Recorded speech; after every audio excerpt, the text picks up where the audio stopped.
آپ کی بیوی۔ یہ آپ کی بیوی ہے۔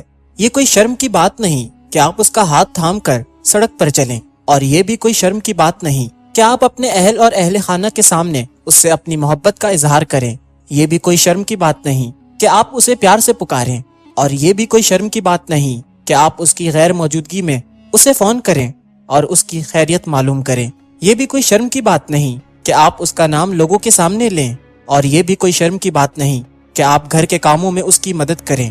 یہ بھی کوئی شرم کی بات نہیں کہ آپ اسے اکیلے گھمانے لے جائیں اور اسے خصوصی محسوس کرائیں، اور یہ بھی کوئی شرم کی بات نہیں کہ آپ اسے کچھ خاص چیزیں خرید کر دیں جو اسے پسند ہوں، تاکہ وہ جان سکے کہ آپ ابھی بھی اس کی پسند کو یاد رکھتے ہیں۔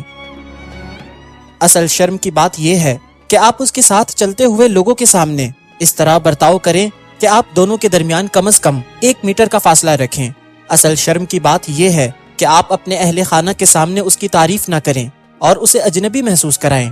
اصل شرم کی بات یہ ہے کہ آپ اسے ایسے نام سے پکاریں جو اسے پسند نہ ہو، یا اسے ہمیشہ اس کے بچے کے نام سے پکاریں، یہاں تک کہ وہ اپنا نام بھول جائے اور اس حدیث کو بھول جائیں جس میں نبی صلی اللہ علیہ وآلہ وسلم نے ہمیں حکم دیا کہ لوگوں کو ان کے پسندیدہ نام سے پکاریں۔ اصل شرم کی بات یہ ہے کہ آپ سارا دن کام پر رہیں اور اسے گھر میں تنہا چھوڑ دیں اور اس کی خیریت معلوم نہ کریں۔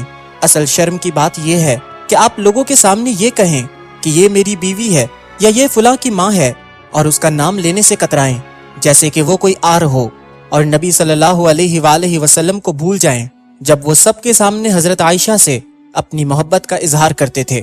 اگر وہ اپنے بیٹے کے نام سے پکارنے کو پسند کرتی ہے تو پھر آپ صحیح ہیں۔ اصل شرم کی بات یہ ہے کہ آپ ٹیلی ویژن کے سامنے بیٹھے ہوں اور وہ آپ کے سامنے کپڑے دھو رہی ہو اور جھاڑو دے رہی ہو، اور آپ کو اس کی پرواہ نہ ہو، اور نبی صلی اللہ علیہ وآلہ وسلم کو بھول جائیں جب وہ اپنے اہل خانہ کی مدد کرتے تھے۔ اصل شرم کی بات یہ ہے کہ آپ اپنی چھٹی کے دن اپنے دوستوں کے ساتھ وقت گزاریں اور اسے بھول جائیں، جبکہ نبی صلی اللہ علیہ وآلہ وسلم اپنی بیویوں کو خوش رکھنے کے لیے دوڑتے تھے اور ان کے ساتھ کھیلتے تھے۔ اصل شرم کی بات یہ ہے کہ آپ اسے ماہانہ خرچے دیں اور اس کے ساتھ بخیلی کریں اور اسے کبھی کبھار تحفہ دینا بھول جائیں۔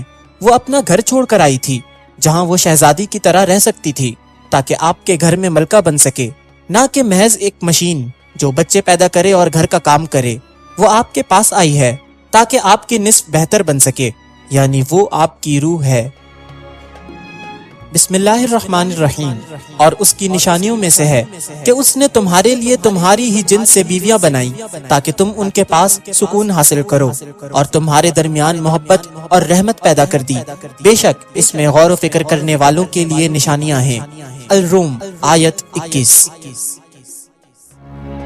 اے مردوں کی جماعت، عورتوں کے ساتھ بھلائی کا معاملہ کرو اور ان کے ساتھ نرمی برتو۔